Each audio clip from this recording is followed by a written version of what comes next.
ينقله أرضا وسماء يا رب. الحمدللہ والصلاة والسلام علی رسولہ الکریم، اما بعد۔ پارہ نمبر 24۔ سب سے بڑا ظالم وہ شخص ہے، وہ انسان ہے جو اللہ تعالیٰ پہ جھوٹ باندھتا ہے، اللہ تعالیٰ پہ بہتان باندھتا ہے، اللہ تعالیٰ کے ساتھ کسی ذات کو شریک ٹھہراتا ہے، اللہ تعالیٰ کے ساتھ شرک کرتا ہے۔ یہ انسان سب سے بڑا ظالم ہے، اور سب سے بڑا ظلم اللہ تعالیٰ کے ساتھ شرک ہے۔ تو اس سے بڑا اور کوئی گناہ نہیں ہے، سب سے بڑا گناہ وہ شرک ہے، اللہ تعالیٰ اس کو معاف نہیں کریں گے۔ تو اللہ تعالیٰ ہی ہر معاملے میں کافی ہونے چاہیے۔ الیس اللہ بکاف عبدا، اللہ تعالیٰ کہتے ہیں کیا تمہارا رب، تمہارا خالق، تمہارا مالک، تمہارا الہ تمہیں کافی نہیں ہے؟ تو اللہ تعالیٰ کی ہی عبادت کرنی چاہیے، اللہ سے ہی مدد مانگنی چاہیے۔ کوئی بھی مسئلہ مسائل ہو، پریشانی ہو، مصیبت ہو، تو اللہ کو ہی پکارنا چاہیے، اللہ پہ ہی توکل اور بھروسہ کرنا چاہیے۔ صرف ایک اللہ کی ذات ہی ہے۔ آپ نے دیکھا ہے کتنے لوگ ہیں جو رات کو سوتے ہیں، صبح اٹھتے نہیں ہیں، سوئے سوئے فوت ہو جاتے ہیں، اور کتنے لوگ ہیں سونے کے بعد اٹھ جاتے ہیں، اس طرح ہی ہے جس طرح وہ فوت ہوئے ہیں، دوبارہ ان کو اللہ تعالیٰ نے زندگی دی ہے۔ اور کتنے لوگ ہیں چلتے پھرتے ان کو موت آ جاتی ہے۔ تو یہ سارے کے سارے معاملات یہ اللہ تعالیٰ کے ہاتھ میں ہے۔ جب کسی کا وقت آ جاتا ہے تو پھر وہ اس دنیا سے رخصت ہو جاتا ہے۔ تو یہ سارے معاملات اللہ تعالیٰ کے ہاتھ میں ہیں، اللہ ہی ان کا مالک ہے۔ اور وہ لوگ جنہوں نے ظلم کیا، اللہ تعالیٰ پہ بہتان باندھے، جھوٹ باندھے، کل قیامت کے دن اللہ کے سامنے جب پیش ہوں گے تو یہ دنیا جہان میں جو کچھ بھی ہے، یہ مال و متاع، ہیرے جواہرات، سونا چاندی اور اس جیسا اتنا ہی اور دے دیں اللہ تعالیٰ کو تاکہ انہیں عذاب سے بچا لیا جائے، تو ان کا یہ مال و دولت، یہ خزانے قبول نہیں کیے جائیں گے بلکہ عذاب میں مبتلا کیا جائے گا۔ تو یہ دنیا کا مال و متاع، یہ دنیا کے خزانے، یہ کسی کام کے نہیں ہے۔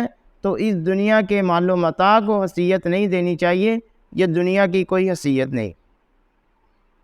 مایوسی بہت بڑا گناہ ہے، ہم سب نے سنا ہے، لیکن یہ دنیاوی معاملات میں نہیں ہے، یہ کاروباری معاملات میں نہیں ہے، یہ صحت کے معاملے میں نہیں ہے، بلکہ یہ اللہ تعالیٰ کی مغفرت اور بخشش کے معاملے میں ہے۔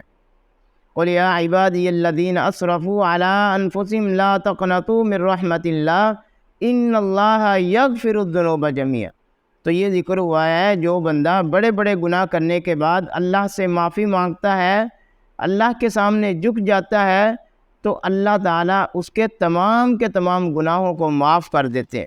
تو دنیاوی نعمتیں بھی اللہ تعالیٰ عطا کرتے ہیں، لیکن حقیقت میں جو بندہ اللہ تعالیٰ سے معافی مانگتا ہے، بخشش مانگتا ہے، اللہ تعالیٰ اس کو معاف کر دیتے ہیں، بخش دیتے ہیں، اس کے پچھلے گناہ معاف کر دیے جاتے۔ مشرکین کے چہرے سیاہ ہوں گے، ان کے چہروں پہ گرد و غبار ہوگا جو اللہ کے نافرمان ہیں، کافر ہیں۔ اور وہ لوگ جنہوں نے کفر کیا، اللہ کی نافرمانی کی ہے، ان کا کیا انجام ہوگا؟ وہ دھکے سے، زبردستی سے جہنم کی طرف ان کو لے کے جائے گا، اور جہنم کی طرف جاتے ہوئے جہنم کے دروغے ان سے سوالات کریں گے، پوچھیں گے کیا تمہارے پاس اللہ تعالیٰ کے پیغمبر نہیں آئے تھے، رسول نہیں آئے تھے؟ کیا انہوں نے تم کو بتایا نہیں تھا؟ تو وہ کہیں گے بالکل ضرور آئے تھے، انہوں نے بتایا تھا، ہمیں ڈرایا تھا، لیکن ہم نے ان کی نافرمانی کی۔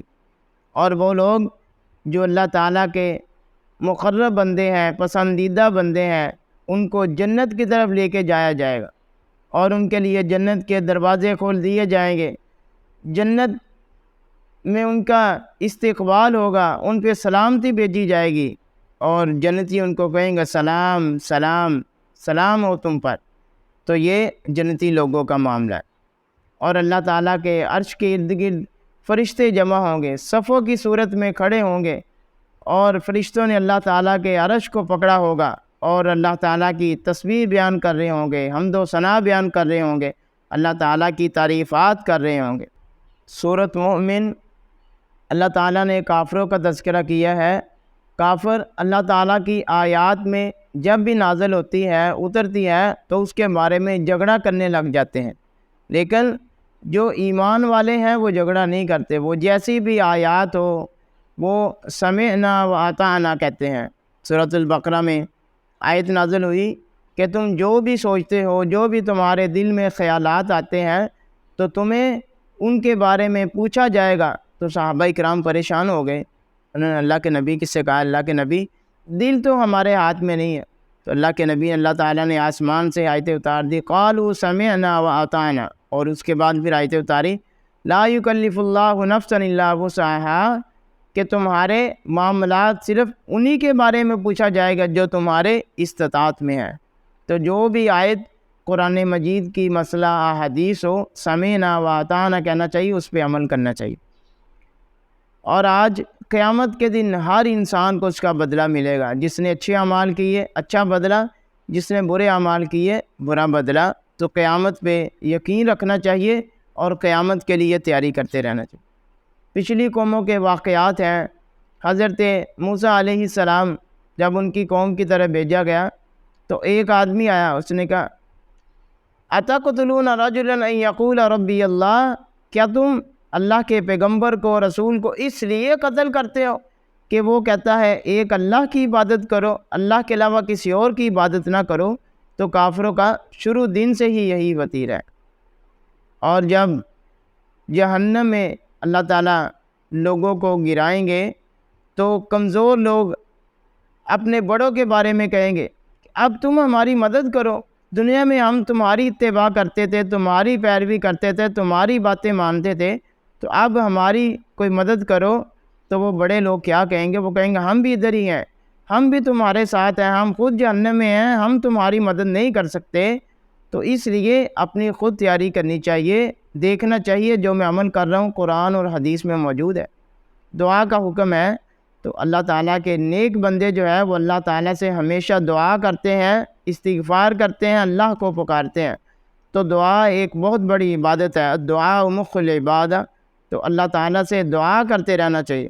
بلکہ عربی کا ایک شاعر ہے، وہ کہتا ہے اللہ تعالیٰ سے اگر مانگا جائے تو اللہ تعالیٰ خوش ہوتے ہیں، نہ مانگا جائے تو اللہ تعالیٰ ناراض ہوتے ہیں۔ لیکن عام لوگوں سے اگر مانگا جائے تو وہ ناراض ہوتے ہیں۔ اللہ اور عام لوگوں میں، دوسری ذاتوں میں یہ فرق ہے، اللہ تعالیٰ سے مانگیں گے تو اللہ تعالیٰ خوش ہوں گے، اللہ تعالیٰ آپ کے گناہ معاف کریں گے، جو مانگیں گے وہ آپ کو عطا کریں گے۔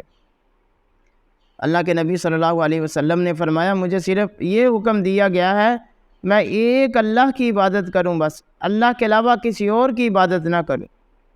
تو اسی طرح مختلف قوموں کا تذکرہ ہے اور ان لوگوں کا کیا انجام ہوا جو اللہ تعالیٰ کی عبادت نہیں کرتے، اللہ تعالیٰ سے ڈرتے نہیں ہیں، آیات کے بارے میں جھگڑا کرتے ہیں، ان کے لیے جہنم ہے، جہنم کا طوق ہے، زنجیریں ہیں، مختلف جہنم کی سزائیں ہیں۔ تو نیک لوگوں کو صبر کرنا چاہیے، اللہ کی مدد کا انتظار کرنا چاہیے، بے شک اللہ تعالیٰ کا وعدہ حق ہے۔ اور افلم یسیروا فی الارض فینظروا، تو اللہ تعالیٰ نے کہا تم چلو پھرو دنیا میں، مختلف علاقوں میں جاؤ، ان لوگوں کا انجام دیکھو جنہوں نے اللہ تعالیٰ کی نافرمانی کی، اللہ کی بغاوتیں کی، تو ان کے انجام سے نصیحت پکڑنی چاہیے، اللہ تعالیٰ سے استغفار کرنا چاہیے، توبہ کرنی چاہیے۔ سورۃ حامیم سجدہ، اللہ تعالیٰ نے قرآن مجید کے بارے میں بیان کیا، یہ قرآن، یہ کتاب جس میں لوگوں کے لیے ہدایت کی باتیں ہیں، اللہ تعالیٰ نے تفصیل سے واقعات بیان کیے ہیں تاکہ لوگ ان باتوں کو سمجھ لے اور ان پر عمل کریں۔ یہ حامیم سجدہ وہ صورت ہے جب مشرکین مکہ اکٹھے ہو کے اللہ کے نبی صلی اللہ علیہ وسلم کے پاس گئے اور اللہ کے نبی سے کہا کہ ہم اور تم ایک خاندان کے ہیں، ایک قبیلے کے ہیں، تمہاری دعوت جو ہے وہ صحیح ہے یا تمہارے والدین کی دعوت صحیح تھی جس کی وہ عبادت کرتے تھے؟ تو تم آپس میں ہمیں لڑانا چاہتے ہو، ہمارے اندر ایک آزمائش ڈالی ہوئی ہے۔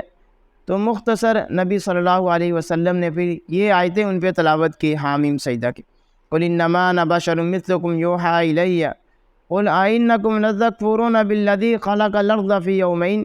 اللہ تعالیٰ کی صفات بیان ہوئی ہے کہ میں تمہاری طرح کا ہی ایک بشر ہوں، ایک انسان ہوں، مجھ پہ اللہ تعالیٰ نے فضیلت کی ہے، مجھے نبی بنا دیا ہے، اور تم اس ذات سے کفر کرتے ہو جس ذات نے یہ سب کچھ، یہ زمین و آسمان، یہ طرح طرح کی نعمتیں تمہارے لیے پیدا کی ہے، کیا تم اس کے علاوہ کسی کی عبادت کرتے ہو؟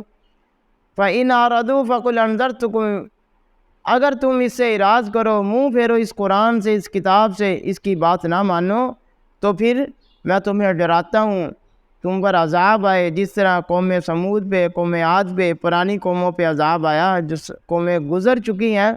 تو مشرکین نے کہا بس کرو بس کرو، اب ہمیں ڈر لگ رہا ہے کہیں ہمارے اوپر عذاب نہ آ جائے۔ تو یہ وہ حامیم سجدہ کی آیات ہیں جو اللہ کے نبی صلی اللہ علیہ وسلم نے ان کے سامنے پیش کی تھی، تلاوت کی تھی۔ اور وقال الذین کفروا لا تسمعوا لهذا القرآن، جب اللہ کے نبی صلی اللہ علیہ وسلم تلاوت کرتے تو وہ کہتے اس کی بات نہ سنو، بلکہ تالیاں بجاؤ، شور کرو تاکہ اس کی بات سمجھ نہ سکے۔ اور نیک لوگوں کا تذکرہ ہے، نیک لوگ ان الذین قالوا ربنا اللہ ثم استقاموا تتنزل علیہم الملائکہ، بے شک وہ لوگ جو ایمان لے آتے ہیں، پھر استقامت اختیار کر لیتے ہیں، ڈٹ جاتے ہیں، اللہ کی بات پہ کھڑے رہتے ہیں، ڈرتے نہیں ہیں، تو پھر ان پہ کسی قسم کی پریشانی نہیں ہے، خوف نہیں ہے، اور ان پہ فرشتے اترتے ہیں، فرشتے ان کی مدد کرتے ہیں۔ یہ نیک لوگوں کا تذکرہ۔ اور اللہ تعالیٰ نے بتایا ہے وَلَا تَسْتَوِي الْحَسَنَةُ وَلَا السَّيِّئَةُ، اچھائی اور برائی کیسے برابر ہو سکتی ہے؟ یہ نہیں ہو سکتا ایک اچھی بات ہو اور ایک بری بات ہو، دونوں باتیں برابر ہو۔ اچھی بات کا بدلہ اچھا ہے اور بری بات کا بدلہ برا ہے، اس لیے اچھی بات کرنی چاہیے۔ جب کسی سے بھی کوئی بات کرنی ہے تو اچھے طریقے سے، تحمل سے بات کرنی۔ اللہ تعالیٰ نے جواب دیا کافرین کا کہ اس لیے ہم نے قرآن کو عربی میں اتارا ہے کہ ہمارا پیغمبر، ہمارا رسول عربی تھا، عربی علاقے کی طرف آیا ہے، اور اگر ہم عجمی زبان میں یہ قرآن، یہ کتاب اتارتے تو تم کہتے یہ رسول، یہ پیغمبر عربی ہے اور کلام عجمی ہے، کوئی اور زبان میں پڑھ رہا ہے۔ تو اس لیے ہمارا مقصد یہ ہے جس زبان میں یہ ہمارا پیغمبر قرآن پڑھے وہی زبان تمہاری ہو، تم اس زبان کو سمجھتے ہو۔